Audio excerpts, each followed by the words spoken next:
I'm not here to talk to you about unicorn investments, in case you're interested, but thanks for the t-shirt, Jake. I want to talk to you about something that I'm very passionate about today called socially responsible investing. Yeah, we can play. So anyone here have investments? Maybe through retirement, something like that? All right, good to get a poll. If you don't have investments, you probably know somebody who does. So next question, who is worried about this guy becoming our next president? Yes. So as I see it, there are two major forces at work in the world today, one of those being politics and the other one being economics. So in case things don't really work out in this election, I want you to know how you can vote with your money. So a lot of you probably already do this as consumers. You go to the grocery store, you try to buy organic or fair trade, at least when you can afford to. But you can also do the same thing with your investment dollars. And for me, this personal journey started when I was an undergraduate at UC Berkeley, where I received a healthy education in capitalism and all of the problems that come along with it, climate change, income inequality, you name it. So the first thing I did when I graduated from Cal is I fled to the Hawaiian Islands to live on an organic, hippie farming commune and get as far away from the corporate world as I could.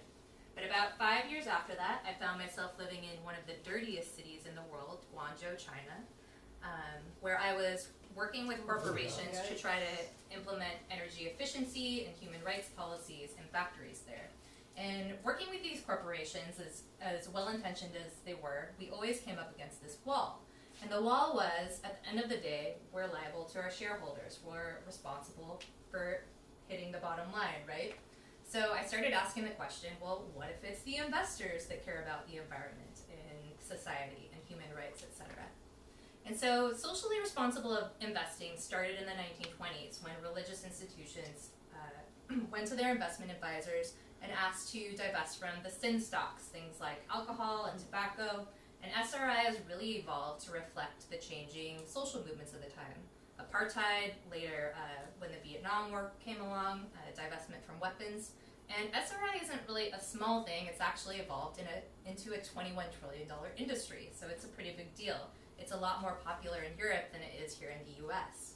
And there's two primary approaches. So one is your traditional negative screening approach where you try to exclude stuff. The other one is something more recent called positive ESG screening, where we try to identify the good corporate citizens. So here's some of the typical negative SRI screens, but the two most popular requests I'm seeing recently have to do with fossil fuels or GMOs, so like excluding Monsanto, Chevron, Exxon, companies like that.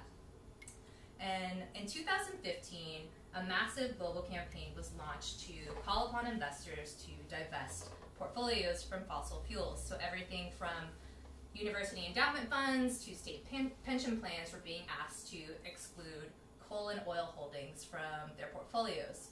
And the premise behind the divestment movement is that scientifically we have approximately 5 times the amount of fossil fuel reserves in the ground to produce a 2 degrees Celsius increase. And that 2 degrees number is the point at which climate scientists are saying that things would be catastrophic. So we've made a lot of progress. We've had a lot of divestment commitments, but there's still a lot more that can be done. And at the end, I'll show you a website you can go to if you have investments, and you can look through to see what fossil fuel investments you might own. But divestment really only solves one part of the equation. What about all the other companies out there and what they're doing? So that's where positive ESG screening comes into the mix. You might be surprised to learn this, but most companies have some sort of corporate social responsibility team, and many of them issue annual reports just like this one. And where I work, I even have access to a huge research database where I can essentially type in the name of any company, and it will spit out a ESG score for the company relative to its peers and give me a 50-page report on all of these different ESG issues. So the company's environmental policy, how they're thinking about their water, their carbon footprinting, what they're doing to take care of their employees and think about human rights in their factories. Do they have women on their boards? How are they thinking about executive compensation? And I think a very good argument can be made that companies that are thinking about these things are actually eliminating certain risks and are better financial performers in the long run. So what can you do to vote with your money? Well, the first thing you can do is you can educate yourself. Find out what's in your portfolio. Find out what SRI options are available to you. If you have a retirement account, find out if one is offered through your retirement plan. And if you don't see one, then ask why there isn't one. At least where I work, the number one catalyst for change is clients asking about this type of stuff. So here are a couple of websites you can go to. And if you have more questions, you should come to San Francisco Financial Planning Day this Saturday. It's free for everyone. Ooh.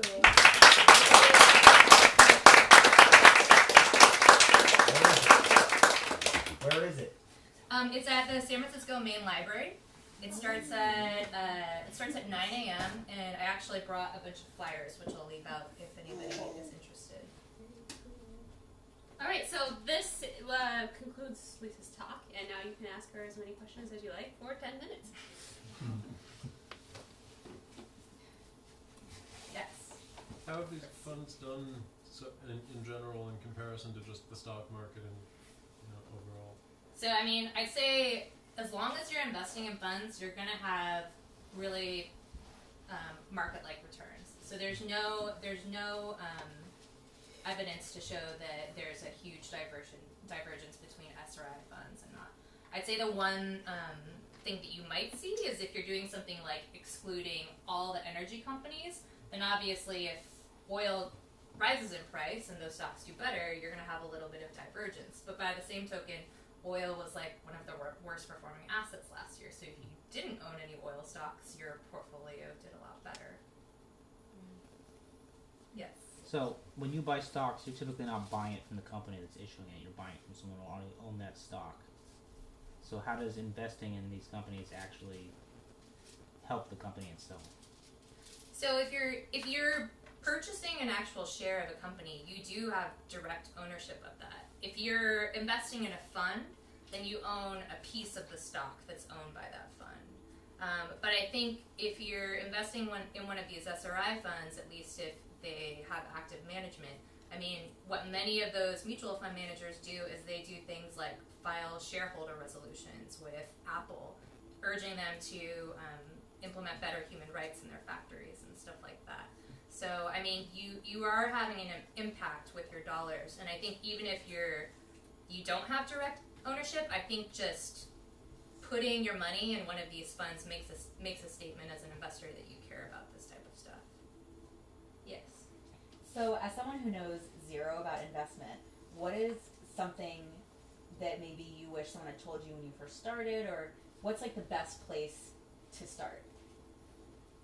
It's a really broad question, but I'll take any answer. Yeah, I mean, I think if you have access to investing from a retirement account, like if you work any place that has a retirement plan, those, like if you're at a Vanguard or something like that, and even if you're not at Vanguard, you can go there and learn some of the basics of investing. I'd say where it really starts is just understanding, like, what is the difference between a stock and a bond? Why should I have diversification? Things like that. And you should come to the Investing Basics presentation on Saturday at the San Francisco Library. It's at 9:30. Oh. Yes. It's at 11:30. It's 9:30. It's 9:30 in the morning, and I'm actually on the panel. Oh. So with consumer products like soaps and other things that are everywhere, there are lots of green products that are basically still owned by the same companies that make all the shitty ones too. So it makes it really hard to tell if something is actually legitimately good for the world. How do you do that with investment? Because I'm sure the money gets passed around all over the place with these things too. Yeah, that's a really good question. And so I went to this SRI presentation recently where somebody said something like, perfection is the enemy of good, right? Like, we're never going to get it perfect. And even if you tried to go to Whole Foods and buy all of the ingredients organic, fair trade, you couldn't do it. So I think it's really about understanding what the best options are that are available to you and making a conscious decision to invest in those things. But you're right, like a really good example is something like Clorox, which now owns, I think, Greenworks and Burt's Bees. And Clorox, even though they make bleach, which, I mean, maybe bleach isn't really that great, but Clorox actually has one of the best progressive gender diversity and LGBT policies of any of the large corporations, and they actually take really good care of their employees. So I think you have to be a little bit forgiving and understand that nothing is all bad or good, right? It's about making the best choices that we can.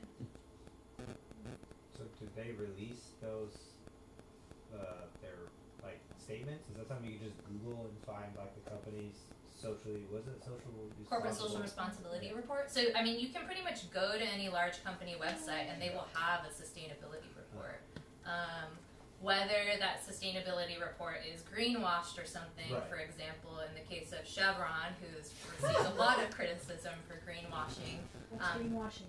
So greenwashing is when you like try to say, oh, we're so wonderful and we operate on human energy, but then we're refusing to pay for all these liabilities in the Amazonian forest in Ecuador from the Texaco oil spill 30 years ago, something like that.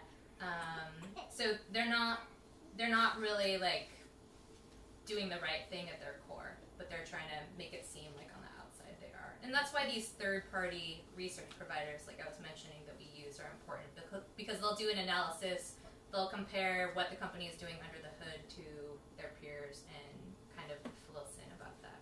Cool. Yeah. So what motivates a company to do that? So I mean, I think a really one of the really good cases that's being made right now has to do specifically around things like carbon footprinting. And I heard that at the last one of these, there was a talk about carbon credits. So take an example like a utility company. So utility companies have different assets, coal, natural gas, things like that.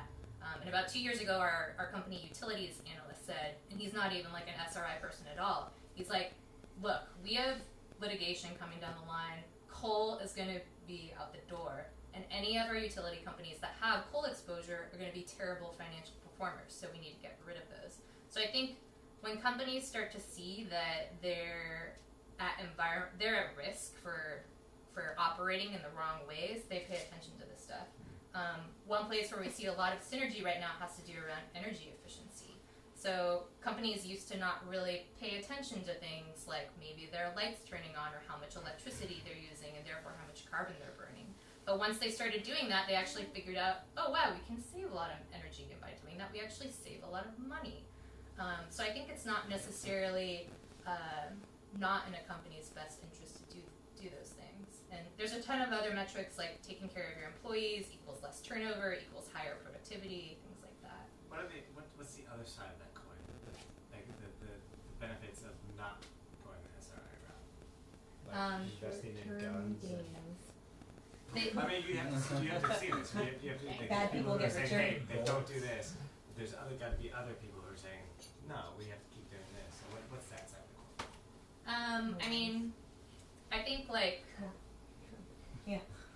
it's always like this cost. It's always this cost benefit savings analysis that a Just company money. will It's do, just right? money. It's like, oh, we can make more money if we do this for that much longer. Mm-hmm. That's it. There has to be some sort of material reason for the most part, unless that company is saying we're making a conscious decision. Like, for example, a lot of healthcare companies will think about making some of their drugs accessible to the developing world. Is that something they're doing out of the goodness of their heart, or is that they're sort of launching into a market where they can actually be the first foot in the door? It's kind of hard to say. Is your department in a place where you convince them of that, or they know it when they bring it to the table, and are you balancing that the conversation? Like, Well, I think where does your position fall in that, like, good and evil? where does my position fall? I mean, I think that there's a healthy balance, and I mean, at the end of the day, to be honest, I wish that we could all just live on the hippie farm in Hawaii and just grow our food, but we can't. So for me, I'm going to read a situation and think, what is the most rational or logical way that I could convince this company to go the direction I want them to? That makes sense. You must be up against demigods. Yeah, I It's mean, a difficult conversation. it's a difficult conversation, I think, even for investors that want this. I kind of like watch people internal strife in meetings, and they're like, wait, do I want to make money? Like, wait, do I want to do the right thing? So I think it's all like we kind of have to look in the mirror too, you know. way to search for like benefit corporations and invest because I have when we look at companies, I'm always like I work in a benefit corporations. I'm very critical of non-benefit corporations. And I'm like, is there a way to look for that and to kind of Like the B Corps.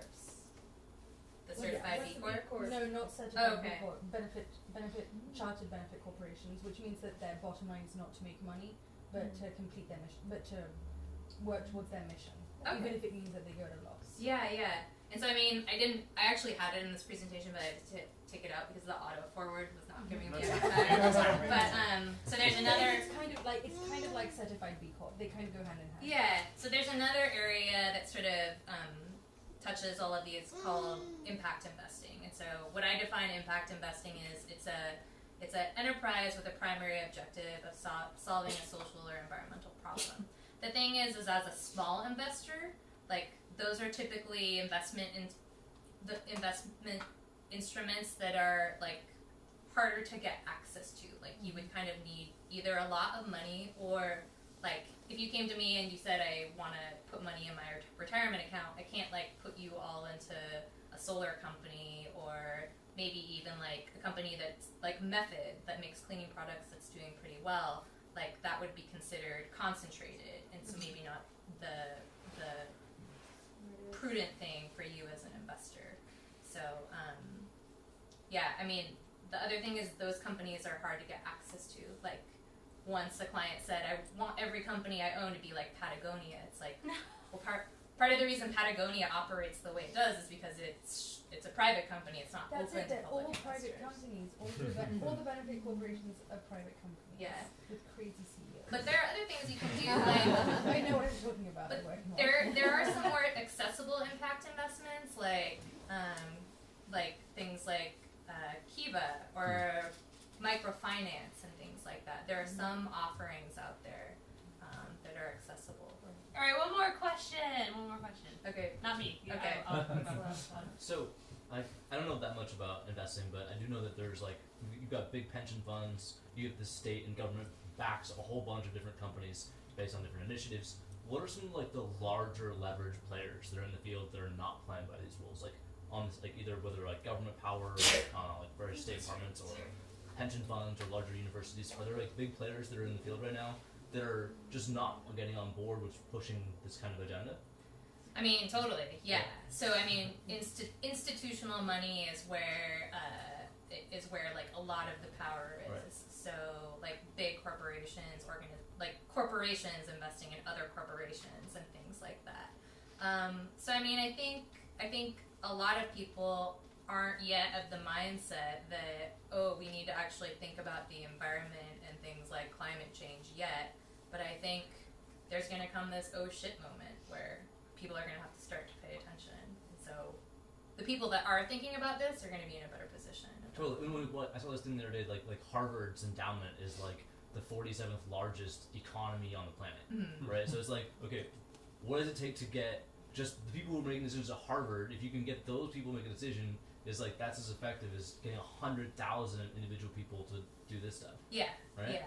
But it's also like I looked at a lot of those demonstrations that happen on college campuses like Harvard, and a lot of them weren't like super successful, but they did draw all of this attention. And I think part of even just spreading this message, talking about it, asking your friends and family how they're thinking about it, that is getting us one step forward. You never know who's going to talk to somebody who talked to you, who then talks to the board, the president of the board or whatever at Harvard. So. Yeah, it's a great metaphor for the electoral college, but at a corporate level. Just Yes. basic style of agenda. We do not all have one equal vote, fortunately. Well, on that note.